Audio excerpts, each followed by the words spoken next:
I stood alone by my mother-in-law's hospital bed as she passed. Other rooms echoed with supportive families. Mine stayed silent. No husband, no friends, no calls, not even a fake excuse. As the doctor marked the time, a nurse handed me her final letter. Inside were names, a key, and one chilling instruction. The monitor flatlined at 3:42 p.m. on a Tuesday, not with a dramatic beep like in the movies, but with a soft, continuous hum that seemed to stretch into infinity. I stood frozen, my hands still wrapped around Harley's cooling fingers, realizing I was now the only living person in the room. My mother-in-law had just taken her final breath, and I was completely alone. "Mrs. Walsh, are you all right?" A nurse appeared in the doorway, clipboard pressed against her chest. Her eyes held the practiced sympathy of someone who witnesses death daily, but still hasn't become numb to it. I nodded mechanically, my throat too tight for words. The hallway behind her buzzed with life. Family members hugging doctors, children clutching balloons for recovering parents, elderly couples holding hands in waiting room chairs. And here I stood, in a bubble of silence that no one had bothered to penetrate. I called them again. I finally managed. My voice embarrassingly small. My husband and his sister. They said they were coming. The nurse's expression softened with understanding. She'd been here the past 3 days while I maintained my vigil. She'd seen me make those calls, leave those messages, send those increasingly desperate texts. She'd witnessed the empty doorway each time I looked up, hopefully at the sound of footsteps. "Some people struggle with goodbyes," she offered kindly, but we both knew this wasn't about struggling. This was about choosing not to be present. Through the wall, I could hear the faint sounds of celebration from the next room. Someone was going home today. The contrast made my isolation feel like a physical weight on my chest. I should call the funeral home," I mumbled, reaching for my phone. 3 missed calls from work. None from Travis or Stella.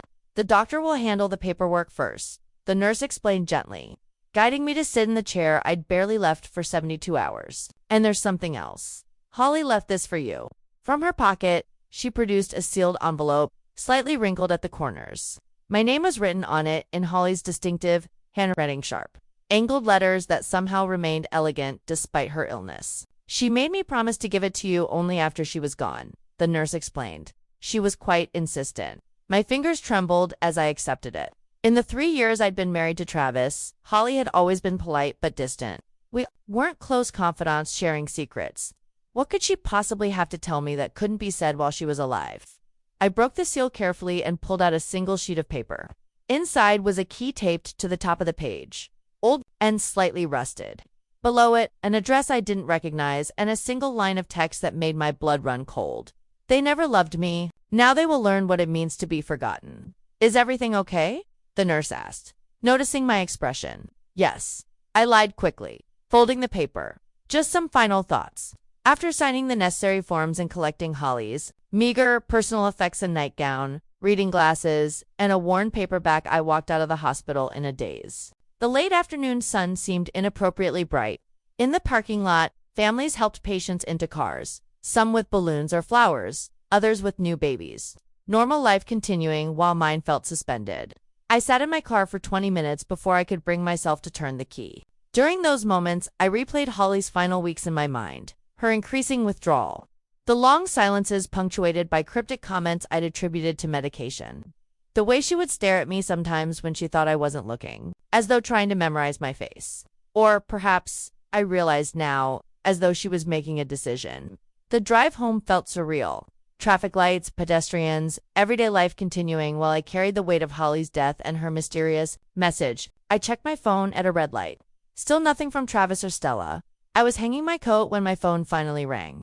Travis's name lit up the screen, and a complex mixture of relief and anger flooded through me. "Hey babe," he said casually. "You coming home soon? Did you remember to grab groceries? We're out of pretty much everything." The normalcy of his tone made me grip the counter for support. "Holly died today," I said flatly. The line went silent for several seconds. "Oh," he finally said. "When did that happen?" 3:42, I replied, my voice steady despite the tears tracking down my face. "You would have known if you'd answered any of my calls." Another pause. "Look, I had meetings all day. You know how it is." His voice dropped slightly. "Well, she was never easy." I ended the call without responding. The house suddenly felt unbearably empty. On the kitchen table sat bills. Magazine's normal life detritus that now seemed meaningless. And in my hand, Harley's note burned like a live coal. That night, I barely slept. Travis came home late, crawled into bed without speaking, and was gone before dawn for an early meeting. I lay awake until first light, the key from Holly's envelope digging into my palm as I clutched it. By 7 a.m., I had made my decision. I showered, dressed, and programmed the address from Holly's note into my GPS. It led me 30 minutes outside of town, down increasingly narrow country roads, until I reached a gravel drive nearly hidden by overgrown bushes. A rusted gate hung partially open, as though waiting for me. The cottage beyond was small and weathered, its once white paint peeling to reveal gray wood beneath. Wild roses had claimed one entire wall, their thorny branches scraping against warped window panes. It looked abandoned, forgotten by time itself. The key fit perfectly in the tarnished lock. As I pushed open the door, it creaked in protest, revealing a home frozen in time. Dust motes danced in the beams of sunlight, cutting through partially closed curtains. Books lined shelves along one wall. Photo albums were stacked on a coffee table. And on the kitchen table, prominently placed in the center, sat another envelope, to be opened upon my death by my lawyer. I stepped fully inside, closing the door behind me. The air smelled of old paper and faint lavender. As the dust settled around me, I realized I was standing in Holly's true home, not the sterile assisted living facility where Travis had insisted she stay. This was where her heart had remained. And somehow, for reasons I couldn't yet understand, she had chosen to share this secret place with me, and me alone. I sat at the kitchen table in Holly's hidden cottage for nearly an hour, staring at the envelope marked for her lawyer. The dust-covered surfaces around me told a story of abandonment. Not carelessness, but deliberate preservation. This place had been waiting, just like the envelope in my hands. The name on the second envelope read Margaret Keller, attorney at law, with an address downtown. I found the number online and called immediately, my heart pounding with each ring. Keller Legal Services. A crisp, professional voice answered. "My name is Courtney Walsh," I began, my voice surprisingly steady. "My mother-in-law, Holly Walsh, passed away yesterday. She left me an envelope addressed to you." A pause stretched over the line. "Miss Walsh, I've been expecting your call. I'm deeply sorry for your loss." The formality in her tone shifted to something more genuine. "Holly was a remarkable woman. Could you come to my office tomorrow morning? There are matters we need to discuss." Of course, I agreed. "Should I bring the envelope?" "Please do." And Miss Walsh, Holly was very specific about her wishes. She requested that all named beneficiaries be present for the reading of her will. That would include Travis and Stella Walsh. My stomach tightened. "They'll need to be there in person." "I'm afraid so." Holly was quite insistent on this point. That evening, I returned home to find Travis sprawled on the couch watching basketball highlights. He barely glanced up as I entered. "Where have you been all day?" he asked, eyes still fixed on the screen. I stood in the doorway, studying his profile, the same strong jaw as Harley's, but none of her character. "I've been handling your mother's affairs. Since no one else bothered to show up when she died, that got his attention." He muted the TV. "Don't start with the guilt trip, Courtney. Mom and I had our issues. You know that?" Her lawyer called. I continued, ignoring his defensiveness. "We need to be at her office tomorrow morning for the reading of the will. You and Stella." He snorted. "What will?" "Mom had nothing but medical bills." Nevertheless, her lawyer insists we all attend. Mrs. Keller said Holly was very specific about this. Travis rolled his eyes but shrugged. "Fine, I'll call Stella." The next morning, Travis drove us downtown in irritated silence. We met Stella outside the modest brick building that housed Keller Legal Services. She was smoking, her angular face pinched with annoyance. "This is ridiculous," she muttered, stabbing out her cigarette. "I had to take unpaid time off for this." We entered the building together, a family only in the most technical sense. Mrs. Keller's office was small but immaculate. Walnut furniture, law books, and a single orchid on the windowsill. The lawyer herself matched her surroundings, silver-haired, impeccably dressed, with shrewd eyes that seemed to evaluate us instantly. Two older women were already seated in the visitor chairs. Diane and Eleanor, friends from Holly's church, whom I'd met at holiday gatherings years ago. They nodded politely but seemed as confused about their presence as we were. "Thank you all for coming," Mrs. Keller began once we were seated. "As Holly's legal representative for the past 15 years, I've been entrusted with executing her final wishes." Travis checked his watch pointedly. Stella tapped her foot, arms crossed defensively across her chest. Let's proceed, Mrs. Keller continued, slipping on reading glasses and opening a leather portfolio. This is the last will and testament of Holly Elizabeth Walsh, revised and notarized 2 months ago. She began reading the formal language of the document. Travis and Stella exchanged bored glances. Diane and Eleanor sat respectfully attentive. I clutched my purse inside, which rested both envelopes Holly had left for me. Moving to the distribution of assets, Mrs. Keller continued. To my son, Travis Walsh, I leave my forgiveness, though you have not earned it. The room went silent. Stella's foot stopped tapping. To my daughter, Stella Walsh, I leave my wedding band, which you once admired. May it remind you that promises should be kept. Stella's face flushed crimson.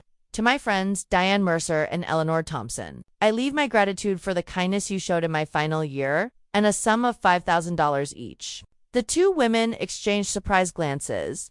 And to my daughter-in-law, Courtney Walsh, I leave the entirety of my remaining estate, including my primary residence at 47 Willow Lane.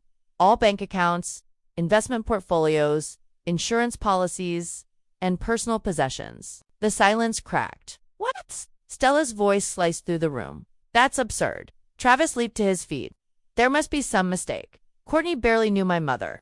Mrs. Keller remained utterly composed. There is no mistake. Holly was of sound mind when she made these changes. Changes, Travis demanded. What changes? When your mother revised her will on March 15th of this year, shortly after receiving her terminal diagnosis, Travis turned to me, his face contorted with suspicion. You knew about this, didn't you? What did you do? Manipulate her while she was drugged up? Take advantage of her confusion? I had no idea, I whispered, genuinely shocked. Then a memory surfaced. She asked me to drive her to an appointment downtown in March. She said it was for her medication plan.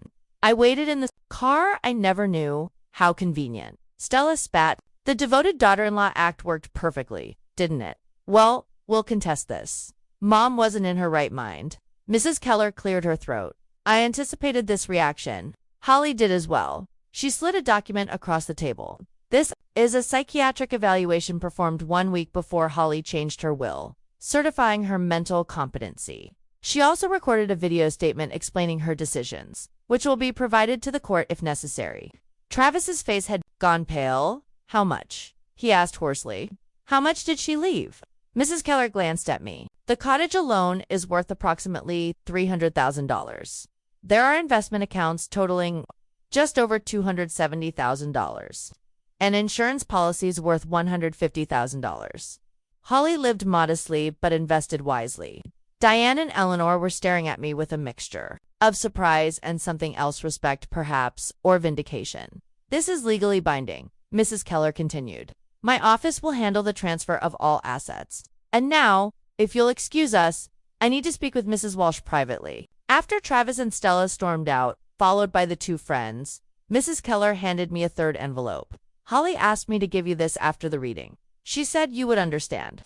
Alone in her office. I opened it with trembling fingers. Inside was a single sheet of Holly's stationery, her precise handwriting forming just one paragraph. Forgive no one. Let them beg. Let them kneel.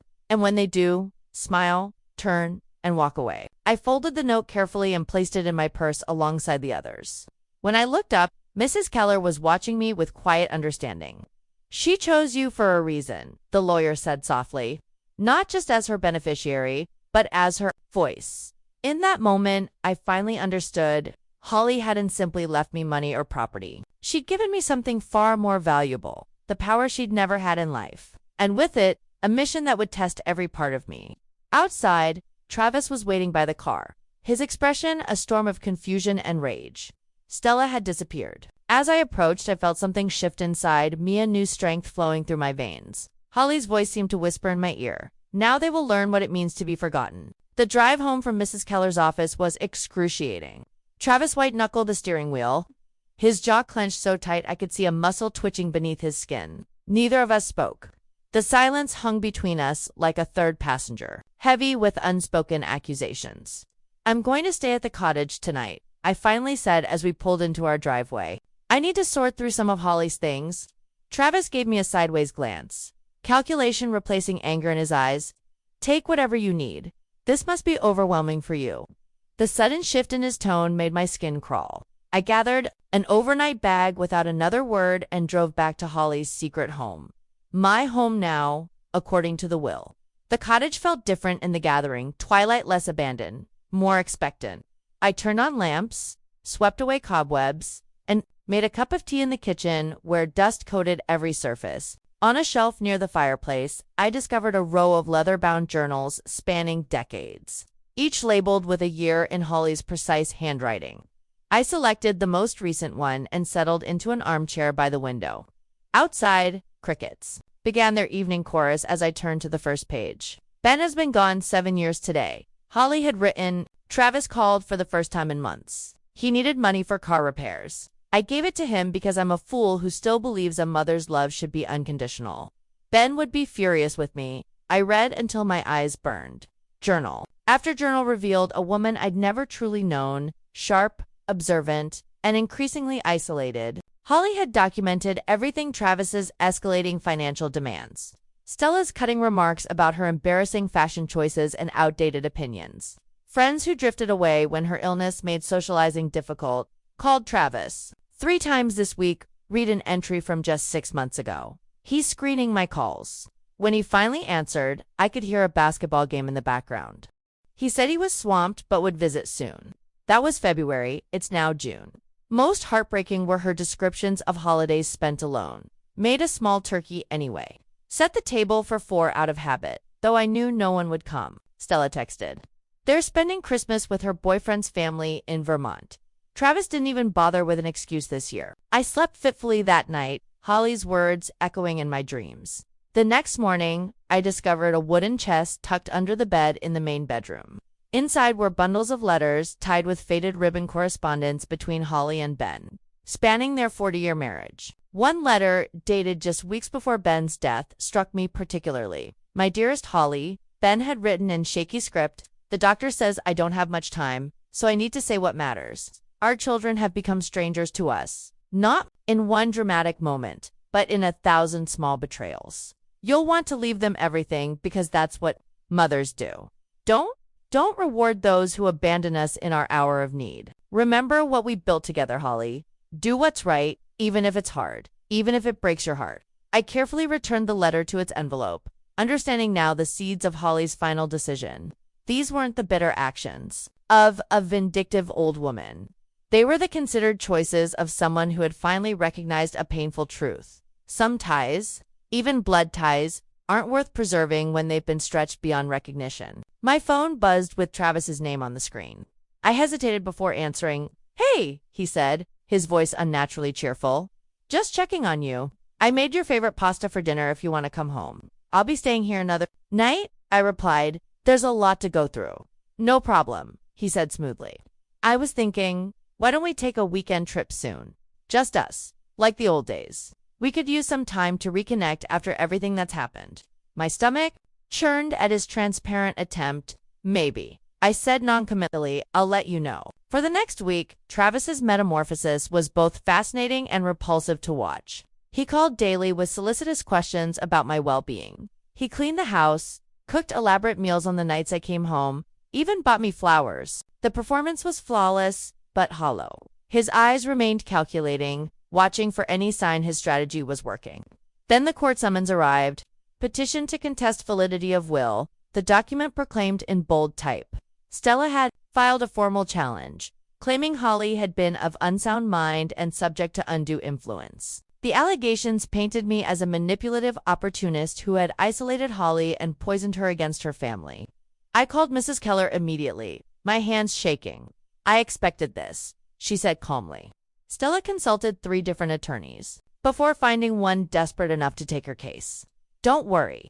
Holly anticipated this reaction and prepared extensively. 2 days before the hearing, Mrs. Keller invited me to her office to review their strategy. She placed a small digital recorder on her desk. Holly made these recordings during her final months. She explained, with her full knowledge and consent. She pressed play.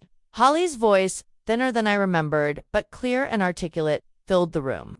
My daughter, Stella, visited today for the first time in 8 months. She spent 12 minutes complaining about her job, 20 minutes scrolling through her phone, and left when I mentioned my latest scan results. She asked if she could borrow my mother's diamond earrings. I said no. She called me selfish. Mrs. Keller stopped the recording. There are dozens more like this. Holly was documenting their behavior long before she changed her will. Combined with her psychiatric evaluation and her doctor's testimony, Stella doesn't have a case. The courtroom was small and airless. Stella sat with her attorney, a nervous man with thinning hair who kept shuffling his papers. Travis sat directly behind them, separate but clearly aligned. When I entered with Mrs. Keller, his expression briefly cracked to reveal naked hostility before smoothing back into concerned neutrality. The hearing lasted less than an hour. The judge listened impassively as Stella's attorney presented their flimsy case. When it was Mrs. Keller's turn, she methodically dismantled each accusation with documentation, medical testimony, and finally, Holly's recordings. The judge dismissed the challenge, ordering Stella to pay court costs. The aftermath was swift and unexpected. The local paper ran a small story about the case. People talked. Stella's friends began making excuses to cancel plans. The boutique, where she worked part-time, asked her to take some time off until things settled. Her boyfriend stopped appearing in her social media posts. Travis's carefully constructed facade crumbled that night. When I returned home to pack more of my belongings, he was waiting, a half-empty whiskey glass in his hand. Happy now. He snarled, all pretense gone. You've turned my own mother against me from beyond the grave. Holly did that all by herself, I replied quietly. She just needed someone to witness it. You think you're so smart, he hissed, stepping closer. Played the perfect daughter-in-law while plotting to steal everything. In that moment, I saw Travis clearly not as my husband or even as Holly's son, but as the selfish, entitled man both women had eventually recognized. The revelation wasn't dramatic. It was simply the final piece clicking into place. I'll be moving to the cottage permanently, I said, stepping around him. You can keep this house for now. We'll discuss divorce terms through our attorneys. Divorce. His face contorted with genuine shock. You can't be serious. After everything I've done for you, the question hung in the air between us. So absurd I almost laughed. Instead, I walked upstairs to pack Holly's words from her letter echoing in my mind. Forgive no one. Let them beg. Let them kneel. The cottage became my sanctuary during the divorce proceedings. I spent my days sorting through Holly's belongings, discovering new facets of her life with each box and drawer I explored. At night, I slept in her bedroom, oddly comforted by the faded floral wallpaper and the soft ticking of the grandfather clock in the hallway. 3 weeks after I'd moved out of our house, Travis appeared on the cottage doorstep. The confident swagger was gone, replaced by a carefully constructed humility that didn't reach his eyes. He stood with his hands in his pockets, shoulders slightly hunched. Can we talk? He asked, trying to peer around me into the cottage. I stepped outside rather than inviting him in. Closing the door firmly behind me, Harley's space wasn't for him to invade. The bank called, he said after an awkward silence. They're questioning some of the business loans without Mom's co-signing power. He trailed off, eyes fixed on a point just past my shoulder. And I prompted, refusing to make this easier for him. I'm in a tight spot, Courtney. Just until things stabilize. $5,000 would cover this month's mortgage and the car payment. I studied his face to face. I'd woken up beside for 3 years, thinking I knew the person behind it. Your mother left everything to me, I replied evenly. You left her with nothing. I'm just following her wishes. His carefully constructed facade cracked. She's dead. What does it matter to her now? This isn't about Mom anymore. This is about you being vindictive. No, Travis. This is about consequences. Holly saw you clearly in the end, and now so do one. As he stormed back to his car, I felt no satisfaction, only a quiet certainty that I was honoring Holly's final request. Stella came next. Not in person, but through a frantic voicemail left at 2 a.m. My landlord's threatening eviction. She slurred, clearly intoxicated. I lost my job because of that stupid court case. This is all your fault. The least you could do is help me out. I deleted the message without responding. The cottage itself seemed to have opinions about my choices. Each time I refused their entreaties, the ancient floorboards would creak in what felt like approval. As spring progressed into summer, I began transforming the space, guided by entries from Holly's journals. Always wanted this place to be filled with conversation and laughter. She'd written once, Ben and I dreamed of hosting gatherings for our friends, for the community. Then life got in the way, and somehow it never happened. I hired local contractors to repair the sagging porch and update the plumbing. I painted walls in warm, welcoming colors and replaced the threadbare carpets with polished hardwood. The final touch was a hand-carved wooden sign above the front door, Harley's Haven.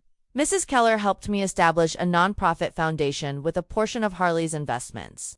We opened the doors on what would have been Harley's 73rd birthday, offering the community a place for grief support groups, elder companionship programs, and weekly community dinners. Holly would have loved this, Diane said, her eyes damp as she toured the renovated space. She'd become a regular visitor during the renovation process, sharing stories about Holly that painted a vivid picture of the woman before loneliness and illness had dulled her spirit. She was always the first to organize a meal train when someone was sick, Eleanor added, adjusting a photograph of Holly I'd hung in the entryway. Remember how she taught those cooking classes at the church? She made everyone feel like family.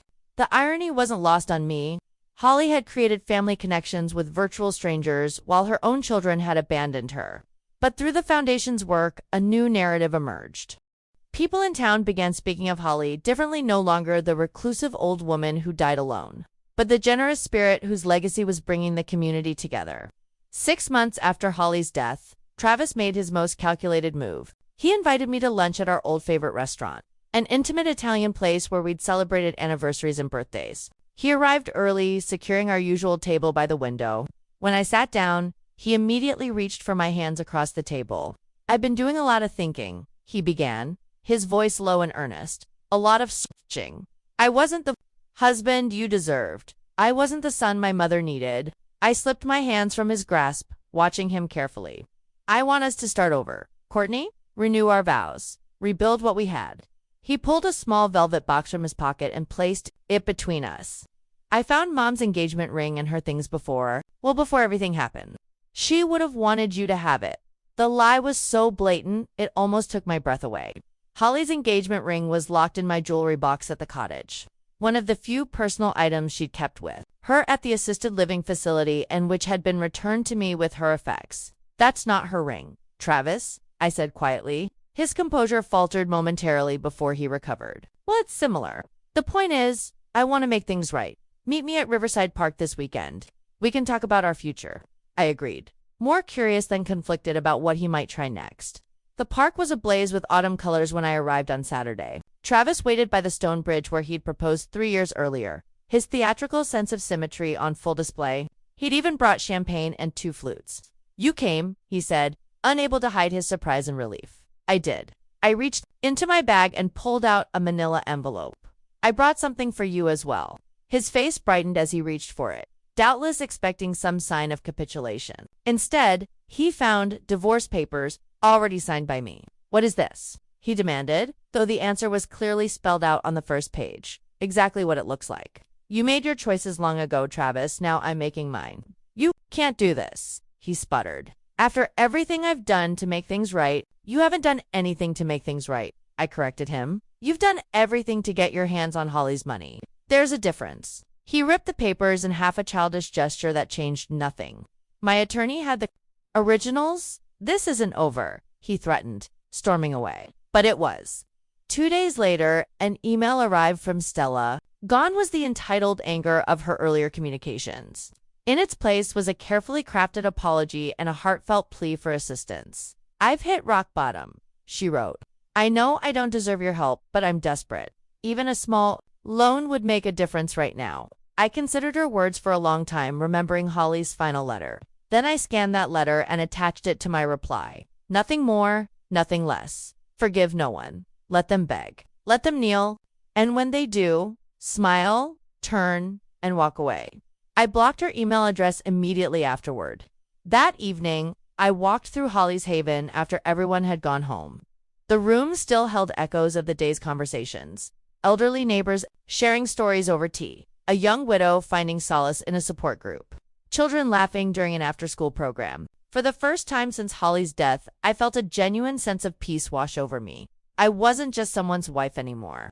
I wasn't just someone's daughter-in-law. I was a woman standing on my own, carrying forward the legacy of another woman who had been wronged and who had refused to die quietly. I ran my fingers along the spines of Holly's journals, now displayed on a special shelf in the community room. "I understand now," I whispered to the empty room. "This is what you wanted all along." 1 year passed like turning pages in one of Holly's journals, sometimes slowly, sometimes in a blur of activity. but each day adding to a story that was still being written. Holly's Haven flourished beyond my wildest expectations. What had begun as a modest community space now buzzed with daily activities. Monday afternoon, art classes for seniors. Tuesday evening, grief support circles. Wednesday, community dinners, where strangers became friends over homemade lasagna and apple pie. The cottage that had once stood empty and forgotten now pulsed with life. On the anniversary of Holly's passing, we unveiled a mural in the entrance hall. The local artist had worked from photographs I'd found in Holly's albums and images of Holly, and been in their prime, sitting beneath the sprawling oak tree that still stood majestically behind the cottage. In the painting, they were young and vibrant, Holly's head thrown back in laughter while Ben gazed at her with undisguised adoration. It captures them perfectly, Eleanor remarked during the unveiling ceremony, dabbing at her eyes. That's exactly how they were before. Well, before everything changed. Everything she referred to hung unspoken between us. Ben's death, the family's abandonment, Harley's isolation, but the mural represented something different. Not an ending, but a continuation. Holly would have hated all this fuss, Diane said, with a watery chuckle, gesturing at the crowd gathered for the unveiling. But, secretly, she would have loved it too. I nodded, throat tight with emotion. She would have pretended to be embarrassed while memorizing every detail to write about later. That evening, after everyone had gone home, I sat alone in what had once been Holly's bedroom but now served as my office. The local newspaper had covered the unveiling, and I traced my finger over the headline. Holly's Haven marks 1 year of community service. The article mentioned the upcoming senior health fair we were hosting